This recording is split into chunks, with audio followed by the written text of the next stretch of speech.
ನಮಸ್ಕಾರಗಳು. ಶ್ರೀಮನ್ ಮಹಾರಾಜರಾದ ನಾಲ್ವಡಿ ಕೃಷ್ಣರಾಜ ಒಡೆಯರ ಸಾಮಾಜಿಕ ಸಮಾನತೆಯ ಆಳ್ವಿಕೆಯಲ್ಲಿ ಮೈಸೂರು ಸಂಸ್ಥಾನ ಒಂದು ಮಾದರಿ ಸಂಸ್ಥಾನವಾಗಿ ಬೆಳೆದಿದೆ. ಇಂತಹ ಮೇರು ವ್ಯಕ್ತಿತ್ವ ಹೊರೆಗಳ ಆಳ್ವಿಕೆಯಲ್ಲಿ ನಾವು ಬಂದಿರುವುದು ಇದಕ್ಕೂ ನಮ್ಮ ಸೌಭಾಗ್ಯವೇ ಸರಿ. ಮಹಾಪ್ರಭು, ನಾನು ಈ ದಿನ ಈ ನ್ಯಾಯ ವಿಧೇಯಕ ಸಭೆಯಲ್ಲಿ ನನ್ನ ನಿಲುವಳಿಗಳನ್ನು ಮಂಡಿಸುತ್ತಿದ್ದೇನೆ. ಪುರಸಭೆಗಳ ಚುನಾಯಿತ ಸದಸ್ಯರ ಸಂಖ್ಯೆಗಳನ್ನು ಹೆಚ್ಚಿಸಲಾಗಿದೆ. ಹೆಚ್ಚಿಸಿದ ಸದಸ್ಯರ ಸ್ಥಾನಗಳಲ್ಲಿ ಹಲವು ಹಿಂದುಳಿದ ವರ್ಗಗಳಿಗೆ ಮೀಸಲಾತಿಯನ್ನು ನೀಡಬೇಕೆಂದು ತಮ್ಮಲ್ಲಿ ಕೇಳಿಕೊಳ್ಳುತ್ತೇನೆ ಮಹಾಪ್ರಭು. ಅದು ಹೇಗಾಗುತ್ತೆ ಬಸವಣ್ಣನವರೇ? ಇಲ್ಲಿ ಎಲ್ಲರೂ ಸಮಾನರು. ಕೇವಲ ಕೆಲವು ವರ್ಗಗಳಿಗೆ ಮೀಸಲಾತಿ ನೀಡಿದರೆ ಅದು ಸಾಮಾಜಿಕ ನ್ಯಾಯ ಹೇಗಾಗುತ್ತೆ ಹೇಳಿ? ಬೆಂಗಳೂರು ಮತ್ತು ಮೈಸೂರು ನಗರಗಳ ಪುರಸಭೆಗಳಲ್ಲಿ ಅಧಿಕಾರೇತರ ಸದಸ್ಯರಲ್ಲಿ ಬ್ರಾಹ್ಮಣರು 40%ಕ್ಕೂ ಹೆಚ್ಚಿದ್ದಾರೆ. ಇತರ ಪುರಸಭೆಗಳಲ್ಲಿ 50%ಕ್ಕೂ ಹೆಚ್ಚಿದ್ದಾರೆ. ಅಧಿಕಾರಿಗಳಲ್ಲಿ ಹೆಚ್ಚಿನವರು ಬ್ರಾಹ್ಮಣರೇ ಆಗಿದ್ದಾರೆ. ಈ ಎಲ್ಲಾ ಸಂಸ್ಥೆಗಳಲ್ಲಿ ಹಿಂದುಳಿದ ವರ್ಗಗಳ ಕುಂದುಕೊರತೆಗಳಿಗೆ ಧ್ವನಿ ಬರಬೇಕಾದರೆ ಅವರಿಗೆ ಮೀಸಲಾತಿಯ ಅಗತ್ಯವಿದೆ. ಅಲ್ಲದೆ ಹಿಂದುಳಿದ ವರ್ಗಗಳ ವಿದ್ಯಾಭ್ಯಾಸಕ್ಕಾಗಿ ವಿಶೇಷ ಸವಲತ್ತುಗಳು ಬೇಕು. ಹಾಗಾಗಿ ಅವರ ವಿದ್ಯಾಭ್ಯಾಸಕ್ಕಾಗಿ 1,00,000 ರೂಪಾಯಿಗಳನ್ನು ಮೀಸಲಾಗಿರಿಸಬೇಕೆಂದು ತಮ್ಮಲ್ಲಿ ಕೇಳಿಕೊಳ್ಳುತ್ತೇನೆ ಮಹಾಪ್ರಭು.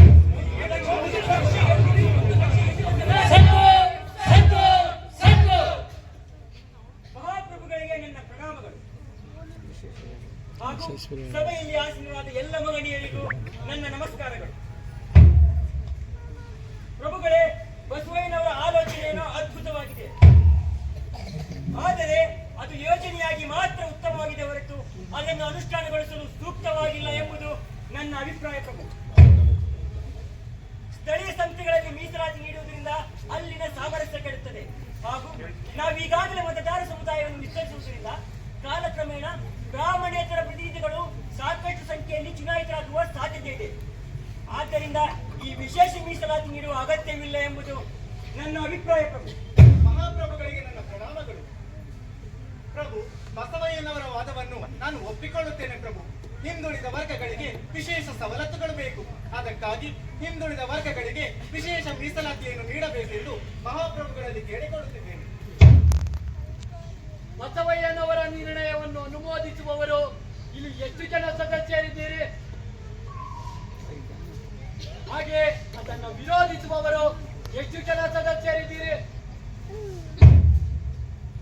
ಈ ನ್ಯಾಯ ವಿಧೇಯಕ ಸಭೆಯ ನಿರ್ಣಯದ ಆಧಾರದ ಮೇಲೆ ಬಸವಯ್ಯನವರು ಮಂಡಿಸಿದ ಹಿಂದುಳಿದ ವರ್ಗಗಳಿಗೆ ವಿಶೇಷ ಮೀಸಲಾತಿ ನೀಡುವ ವಿಚಾರವಾಗಿ ಬಹುಮತದ ಕೊರತೆ ಇರುವುದರಿಂದ ಅದನ್ನು ಅಂಗೀಕರಿಸಲು ಸಾಧ್ಯವಿಲ್ಲ. ಆದಾಗ್ಯೂ ಬಸವಯ್ಯನವರು ಮಂಡಿಸಿದ ವಿಚಾರದಲ್ಲಿ ಹಿಂದುಳಿದ ವರ್ಗಗಳ ವಿದ್ಯಾಭ್ಯಾಸಕ್ಕಾಗಿ 1,00,000 ರೂಪಾಯಿಗಳನ್ನು ಮೀಸಲಾಗಿರಿಸುವ ಅಂಶ ಉತ್ತಮವಾಗಿದೆ. ಹಾಗಾಗಿ ಹಿಂದುಳಿದ ವರ್ಗಗಳ ವಿದ್ಯಾಭ್ಯಾಸಕ್ಕಾಗಿ 1,00,000 ರೂಪಾಯಿಗಳನ್ನು ಮೀಸಲಾಗಿರಿಸಲು ಈ ಮೂಲಕ ಅನುಮೋದಿಸುತ್ತಿದ್ದೇವೆ. ಕೃಷ್ಣರಾಜ ಒಡೆಯರಿಗೆ, ಕೃಷ್ಣರಾಜ ಒಡೆಯರಿಗೆ. ಅದಲ್ಲದೆ ಬಸವಯ್ಯನವರು ಮಂಡಿಸಿದ ವಿಚಾರದಲ್ಲಿ ಹಿಂದುಳಿದ ವರ್ಗಗಳಿಗೆ ವಿಶೇಷ ಮೀಸಲಾತಿ ನೀಡುವ ವಿಚಾರವಾಗಿ ಸಂಸ್ಥಾನವು ತೀರ್ಮಾನವೊಂದನ್ನು ತೆಗೆದುಕೊಂಡಿದೆ. ಸಂಸ್ಥಾನದ ಮುಖ್ಯ ನ್ಯಾಯಾಲಯದ ಮುಖ್ಯ ನ್ಯಾಯಾಧೀಶರು ಆದ ಸರ್ ಲೆಸ್ಲಿ ಮಿಲ್ಲರ್ ಅವರ ಅಧ್ಯಕ್ಷತೆಯಲ್ಲಿ ಆಯೋಗವೊಂದನ್ನು ರಚನೆ ಮಾಡಿ ಈ ಸಮಿತಿಯು ಹಿಂದುಳಿದ ವರ್ಗಗಳ ಸ್ಥಿತಿಗತಿಗಳನ್ನು ಸೂಕ್ಷ್ಮವಾಗಿ ಅಧ್ಯಯನ ಮಾಡಿ ನ್ಯಾಯಸಮ್ಮತವಾದ ವರದಿಯನ್ನು ನೀಡತಕ್ಕದ್ದು ಎಂದು ಈ ಮೂಲಕ ಆದೇಶಿಸುತ್ತಿದ್ದೇವೆ. ಇಲ್ಲಿಗೆ ಈ ಸಭೆಯು ಮುಕ್ತಾಯವಾಯಿತು. ಎಲ್ಲರಿಗೂ ಒಳಿತಾಗಲಿ. ನಮಸ್ಕಾರಗಳು.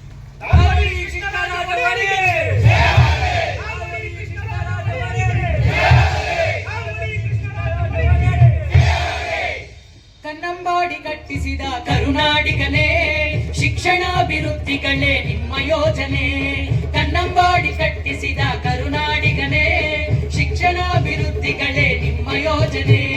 ಸಮತವಾದಿ ರಾಜನೇ, ಅರಿತಿರಿ ಜನ ವೇದನೆ. ಸಮತವಾದಿ ರಾಜನೇ, ಅರಿತಿರಿ ಜನ ವೇದನೆ. ಸಮತವಾದಿ ರಾಜನೇ, ಅರಿತಿರಿ ಜನ ವೇದನೆ. ಮಹಾಪ್ರಭುಗಳಿಗೆ ನನ್ನ ಪ್ರಣಾಮಗಳು. ಬನ್ನಿ ದಿವಾನರೇ. ದಿವಾನರೇಕೋ ಕಾರ್ಯದ ಕಡೆಯಿಂದ ಬಳಲುವಂತಿದೆ. ಅದು ಯಾವಾಗಲೂ ಮೂಲೆಗೂ ಕಾಗುತ್ತಿದೆ. ಪ್ರಭು, ತಮ್ಮಲ್ಲಿ ನನ್ನದೊಂದು ಮನವಿ. ಹೇಳಿ ದಿವಾನರೇ, ನಿಮ್ಮ ಮಾತಿಗೆ ನಮ್ಮಲ್ಲಿ ಯಾವಾಗಲೂ ಆದ್ಯತೆ ಇರುತ್ತದೆ. ಅದೇ ಪ್ರಭು, ಮಿಲ್ಲರ್ ಸಮಿತಿ ಈಗಾಗಲೇ ರಚನೆಯಾಗಿದೆಯಲ್ಲ ದಿವಾನರೇ? ಪ್ರಭು, ಸಮಿತಿ ರಚನೆಯಾಗಿರುವುದೇನೋ ಸರಿ, ಆದರೆ ಆ ಸಮಿತಿಯ ವರದಿ ಆಧಾರದ ಮೇಲೆ ಈ ಮೀಸಲಾತಿ ನೀಡುವ ಪರಿಕಲ್ಪನೆ ನ್ಯಾಯಸಮ್ಮತವಲ್ಲ. ನ್ಯಾಯಸಮ್ಮತವಲ್ಲ? ಹೌದು ಪ್ರಭು. ಕೇವಲ ಕೆಲವು ವರ್ಗಗಳನ್ನು ಮಾತ್ರ ಸಾಮಾಜಿಕವಾಗಿ ಮುಂದುವರಿಯುವಂತೆ ಮಾಡಲು ಮತ್ತು ಆ ಸಮುದಾಯದವರನ್ನು ಮಾತ್ರ ಗಮನದಲ್ಲಿಟ್ಟುಕೊಂಡು ಈ ವರದಿಯನ್ನು ತಯಾರು ಮಾಡಲಾಗುವಂತಿದೆ ಪ್ರಭು. ದಿವಾನರೇ, ಯಾವುದೇ ಜಾತಿಯನ್ನು ಗಮನದಲ್ಲಿಟ್ಟುಕೊಂಡು ನಾವು ಈ ಮೀಸಲಾತಿಯನ್ನು ಘೋಷಿಸುತ್ತಿಲ್ಲ. ಸಾಮಾಜಿಕವಾಗಿ ಹಿಂದುಳಿದ ವರ್ಗದವರನ್ನ ಸಮಾಜದ ಮುಖ್ಯವಾಹಿನಿಗೆ ತರಬೇಕೆಂಬುದೇ ನಮ್ಮ ಸಂಸ್ಥಾನದ ಮುಖ್ಯ ಉದ್ದೇಶ. ಹಾಗಾಗಿ ಉದ್ಯೋಗದಲ್ಲೂ ಹಾಗೂ ಶಿಕ್ಷಣದಲ್ಲೂ ಅವರಿಗೆ ಮೀಸಲಾತಿಯನ್ನು ನೀಡಲಾಗುತ್ತಿದೆ. ಇದರಲ್ಲಿ ತಪ್ಪೇನು ಪ್ರಭು? ಇದು ತಪ್ಪು ಒಪ್ಪಿನ ಮಾತಲ್ಲ. ಆ ವರ್ಗದವರಿಗೆ ಮೀಸಲಾತಿ ನೀಡುವುದರಿಂದ ಮುಂದೊಂದು ದಿನ ಸಮಾಜದಲ್ಲಿ ಅಸಮಾನತೆ ತಲೆದೂರಬಹುದು. ಸಾಕು ದಿವಾನರೇ, ಶತಶತಮಾನಗಳಿಂದಲೂ ಹಿಂದುಳಿದ ವರ್ಗದವರನ್ನ ಅಧಿಕಾರದಿಂದಲೂ ಶಿಕ್ಷಣದಿಂದಲೂ ವಂಚಿತರನ್ನಾಗಿಸಿ ಮೂಲೆ ಗುಂಪು ಮಾಡಿದ್ದು ಸಾಕು. ವೇದವನ್ನು ಕೇಳಿದ ಪಂಚಮನ ಕಿವಿಗೆ ಕಾಲ ಕಬ್ಬಿಣವನ್ನು ಸುರಿಯುವ ಅರ್ಥರಹಿತ ಕಾನೂನುಗಳನ್ನು ಪಾಲಿಸಿಕೊಂಡು ಬಂದವರು ನಾವಲ್ಲ. ಸರ್ವರಿಗೂ ಬದುಕುವ ಹಕ್ಕಿದೆ ಎಂಬ ತತ್ವದಲ್ಲಿ ನಂಬಿಕೆ ಇಟ್ಟವರು ನಾವು. ಇರಬಹುದು ಪ್ರಭು, ಆದರೇನು ದಿವಾನರೇ, ಕುಟುಂಬದಲ್ಲಿ ಕೆಲ ಮಕ್ಕಳು ಹಸಿವಿನಿಂದ ಬಳಲಿದ್ದರೆ ಅವರಿಗೆ ಒಂದೆರಡು ತುತ್ತು ಹೆಚ್ಚಿಗೆ ನೀಡಿದರೆ ಅದು ತಪ್ಪೇ ಪ್ರಭು? ಉದಾಹರಣೆಗೂ ವಾಸ್ತವಕ್ಕೂ ಬಹಳ ವ್ಯತ್ಯಾಸವಿದೆ. ಯೋಗ್ಯತೆ ಇರುವವರಿಗೆ ಮಾತ್ರ ಅವಕಾಶ ನೀಡಬೇಕು. ಅವಕಾಶವನ್ನೇ ನೀಡದೆ ಅವರ ಯೋಗ್ಯತೆಯನ್ನು ಸಾಬೀತು ಮಾಡುವುದಾದರೂ ಹೇಗೆ ದಿವಾನರೇ? ಹಾಗಂತ ಅನರ್ಹರಿಗೆ ಅವಕಾಶಗಳನ್ನು ನೀಡಿ ಪ್ರಯೋಗ ಮಾಡುತ್ತಾ ಕುಳಿತರೆ ಮುಂದೊಂದು ದಿನ ಆಡಳಿತ ಯಂತ್ರದ ದಕ್ಷತೆ ಹಾರಿ ತಪ್ಪುತ್ತದೆ. ಹಾಗಾಗಿ ಮೀಸಲಾತಿ ನೀಡುವುದರ ಬಗ್ಗೆ ಇನ್ನೊಮ್ಮೆ ಯೋಚಿಸಿ ಎಂಬುದು ನನ್ನ ಅಭಿಪ್ರಾಯ. ಎಂತಹ ವಿಪರ್ಯಾಸ ದಿವಾನರೇ, ನೀವು ಕೂಡ ಅದೇ ಮೀಸಲಾತಿಯಿಂದ ದಿವಾನರಾದವರಲ್ಲವೇ? ಅದು ಪ್ರಾದೇಶಿಕ ಮೀಸಲಾತಿ. ಸಂಸ್ಥಾನದ ಆಡಳಿತದಲ್ಲಿ ನಮ್ಮವರಿರಬೇಕೆನ್ನುವ ನಮ್ಮವರ ಆಗ್ರಹದ ಮೇಲೆ ನಡೆದದ್ದು. ಆದರೆ ಇದು ಇವರು ನಮ್ಮವರ ವಿಶ್ವೇಶ್ವರಯ್ಯನವರೇ. ನಿಮ್ಮ ಮೀಸಲಾತಿಗೆ ಅರ್ಥವಿದೆ, ಇವರ ಮೀಸಲಾತಿಗೆ ಅರ್ಥವಿಲ್ಲವೇ? ನಾವು ನಿರ್ಧಾರ ಮಾಡಿ ಆಗಿದೆ. ಆದರೂ ತಮ್ಮ ನಿರ್ಧಾರವನ್ನ ಮತ್ತೊಮ್ಮೆ ಪರಿಶೀಲಿಸಿ ನೋಡಿದರೆ ಮೈಸೂರು ಸಂಸ್ಥಾನದ ಏಳಿಗೆಗಾಗಿ ನಾವು ತೆಗೆದುಕೊಂಡ ನಿರ್ಧಾರವನ್ನ ಎರಡನೇ ಬಾರಿ ಯೋಚಿಸುವ ಪ್ರವೃತ್ತಿಯೇ ಇಲ್ಲ. ಇದು ನಮ್ಮ ಆಡಳಿತ, ನಮ್ಮ ನಿರ್ಧಾರ.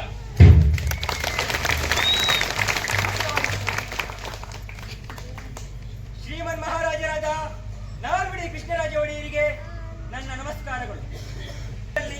ನನ್ನ ಹೆಸರು ಸೇರ್ಪಡೆಯಾಗಲು ಅವಕಾಶ ಮಾಡಿಕೊಟ್ಟಿರಿ. ನಾನು ನನ್ನ ಸ್ವಇಚ್ಛೆಯಿಂದ ನನ್ನ ಹುದ್ದೆಗೆ ರಾಜೀನಾಮೆ ನೀಡುತ್ತಿದ್ದೇನೆ. ದಯವಿಟ್ಟು ತಾವನ್ನು ಸ್ವೀಕರಿಸಿಕೊಳ್ಳಬೇಕು. ಧನ್ಯವಾದಗಳು. ಇಂತಿ ನಿಮ್ಮ ಸಂಸ್ಥಾನಿಕ ಚಿಂತಕ ಮೋಕ್ಷಗೊಂಡಂ ವಿಶ್ವೇಶ್ವರಯ್ಯ.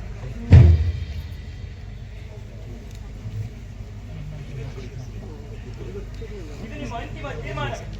ಮತ್ತೊಮ್ಮೆ ಯೋಚಿಸಿ ನೋಡಿ. ಹೌದು ಪ್ರಭು, ಇದು ನನ್ನ ಅಂತಿಮ ತೀರ್ಮಾನ. ಸಂತೋಷ, ನಿಮಗೆ ಒಳಿತಾಗಲಿ. ಸರ್ವ ಜನಾಂಗಕ್ಕೂ ಶಿಕ್ಷಣ ನೀಡಿ ಮನೆ ಮನೆಗೂ ಬೆಳಕನ್ನು ನೀಡಿದ, ಸರ್ವ ಜನಾಂಗಕ್ಕೂ ಶಿಕ್ಷಣ ನೀಡಿ ಮನೆ ಮನೆಗೂ ಬೆಳಕನ್ನು ನೀಡಿದ, ಜನರ ಏಳಿಗೆಗೆ ಜೀವ ಬಿಟ್ಟು ರಾಜ ಋಷಿಯಾದ ದೊರೆಯ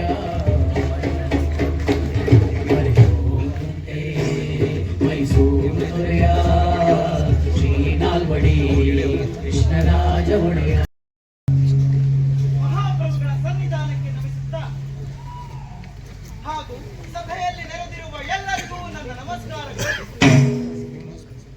ಮಹಾಪ್ರಭು, ಈಗಾಗಲೇ ಹಿಂದುಳಿದ ವರ್ಗಗಳಿಗೆ ಮೀಸಲಾತಿ ನೀಡುವ ಉದ್ದೇಶದಿಂದ ರಚಿಸಲಾಗಿದ್ದ ಮಿಲ್ಲರ್ ಸಮಿತಿಯು ತನ್ನ ವರದಿಯನ್ನು ಸಿದ್ಧಪಡಿಸಿದೆ.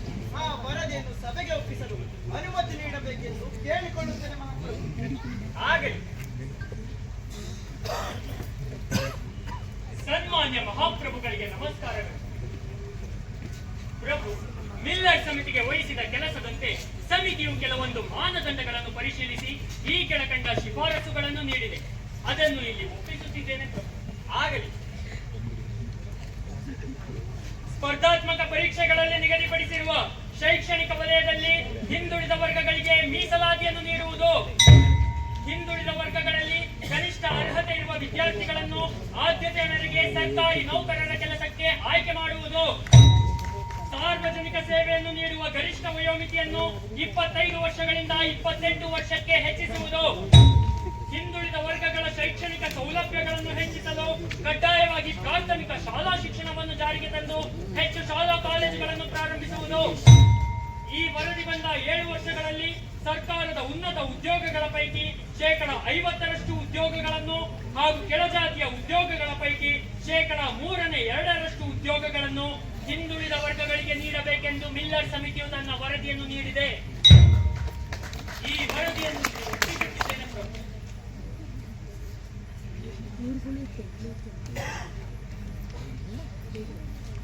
ಆಗಲಿ, ಈ ಮಿಲ್ಲರ್ ಸಮಿತಿಯ ವರದಿಯನ್ನು ಹಾಗೂ ಅದರ ಶಿಫಾರಸುಗಳನ್ನು ಸೂಕ್ಷ್ಮವಾಗಿ ಅವಲೋಕಿಸಿ ಮೈಸೂರು ಸಂಸ್ಥಾನ ಒಂದು ಐತಿಹಾಸಿಕ ನಿರ್ಣಯವನ್ನು ತೆಗೆದುಕೊಳ್ಳುತ್ತಿದೆ.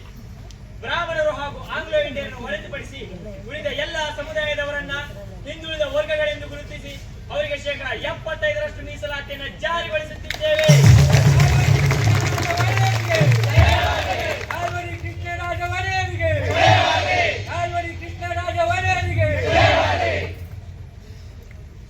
ಈ ಸಾಮಾಜಿಕ ಮೀಸಲಾತಿಯನ್ನು ಸಮರ್ಪಕವಾಗಿ ಅನುಷ್ಠಾನಗೊಳಿಸುವುದು ಸಂಸ್ಥಾನದ ಎಲ್ಲ ಅಧಿಕಾರಿಗಳ ಕರ್ತವ್ಯವಾಗಿರುತ್ತದೆ. ಈ ಮೀಸಲಾತಿಯನ್ನು ಬಳಸಿಕೊಂಡು ಎಲ್ಲ ಹಿಂದುಳಿದ ವರ್ಗದವರು ಸಮಾಜದ ಮುಖ್ಯವಾಹಿನಿಗೆ ಬರಬೇಕೆಂಬುದೇ ನಮ್ಮ ಆಶಯ. ಇಲ್ಲಿಗೆ ಈ ಸಭೆಯು ಮುಕ್ತಾಯವಾಯಿತು. ಎಲ್ಲರಿಗೂ ಒಳಿತಾಗಲಿ. ನಮಸ್ಕಾರಗಳು.